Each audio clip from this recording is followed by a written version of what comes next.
একজন এমপি ওয়াজের মাঠে সে তার নারী সংসদ সদস্যর ওই সেম ল্যাঙ্গুয়েজটি আমি বলি যে পেট দেখা যায়, বুড়ি দেখা যায়, এই সমস্ত কথাবার্তা বলে ওয়াজের মাঠে। কিছু একটা ঘটনার প্রেক্ষাপটে বলছেন যে আমি কুষ্টিয়ার প্রধানমন্ত্রী, লাঠি সোটা নিয়ে মিছিল করছেন কুষ্টিয়াতে।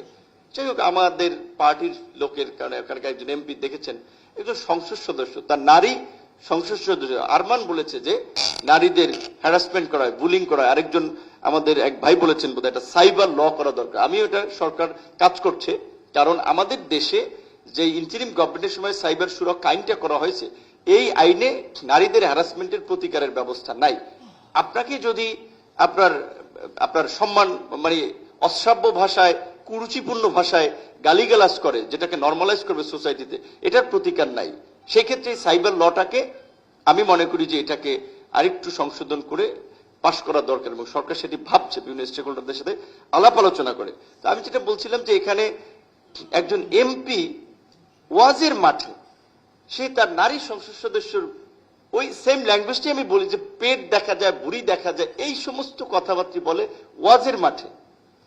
এইটা কি ইসলামী রাজনীতির আইডিওলজি?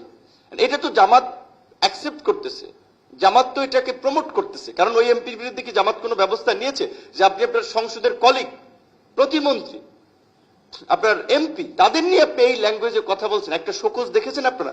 দেখেন নাই।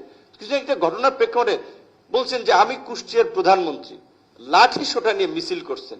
তো এই উগ্রবাদী গোষ্ঠীকে সরকার যদি বিরোধী দল হিসেবে খাতির করে সুযোগ দেয়, কয়েকদিন পরে এরা সরকারকে দৌড়ানোর জন্য লাঠি সোটা নিয়ে কিন্তু রাস্তায় নামবে।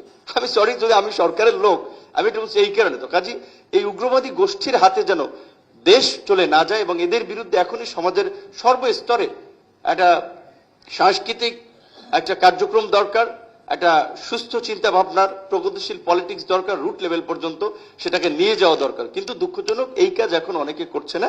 সিজিএস এর এই জন্য এই আয়োজনকে আমি ধন্যবাদ জানাই, এবং এই ধরনের প্রোগ্রাম থাকলে আপনারা এরকম স্টেক হোল্ডারদেরকে নিয়ে যদি করতে পারেন, দেশ সমাজ আমরা উপকৃত হব। আপনাদেরকে ধন্যবাদ জানিয়ে আমার বক্তব্য শেষ করছি। আসসালামু আলাইকুম।